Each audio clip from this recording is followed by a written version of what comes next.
Ngibingelele kuwe mlaleli, ngiyathemba usaphila-ke. Mina ngizocela kuwe-ke laphana-ke ukuthi-ke uma ngabe usamusha kuleli khasi-ke leli-ke wenze ulungile-ke laphana-ke ucindezele ibhathini subscribe nje, akubizi imali, kumahhala nje, awukhiphi ngisho nesenti-ke elimnyama-ke leli-ke khona uzokwazi ukuthi-ke uthole zonke-ke iy'ndaba esikulethela zona-ke kulo-ke leli khasi-ke leli-ke udaba ekulethele lona namhlanje. Lesi-ke ufikile Mbalula laphana-ke usevele wakhipha oshaqishayo laphana-ke waveza iy'mfihlo ngoJacob Zuma namaGupta-ke ethi-ke uJacob Zuma-ke wathatha i-power wayinika amaNdiya, amaGupta. Kodwa ngifuna ukuthi mina-ke wezwa ngami ngidlalela-ke ikliphu-ke uyizwele wena, sekucela kuwe laphana ukuthi masuyizwile-ke le kliphu-ke ungene ema-comment section-ke ufike ubhale ukuthi ucabangani-ke ngalo-ke lolu daba-ke lolu-ke masucindezela nebhathini laphana-ke subscribe akubizi imali, kumahhala nje, awukhiphi ngisho nesenti-ke elimnyama-ke leli-ke. Nawe le kliphu-ke awuyithokozele.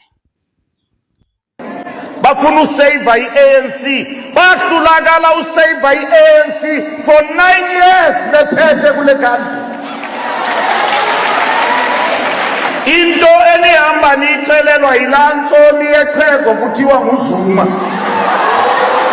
athi nawufuna ulungisa ntoni ebephethe. Samnika ipower laa tata, waphatha wonyulwa waba yipresident enezityholo zobusela, samprotecta.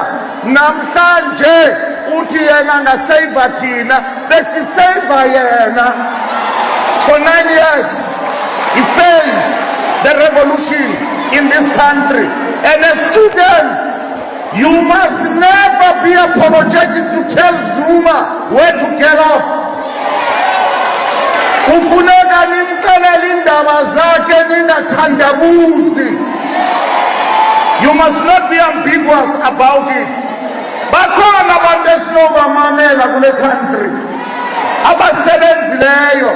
Hayi umntu yathi xa simnika ipower wayithatha wayinikezela amaNdiya, khube India aziguptas.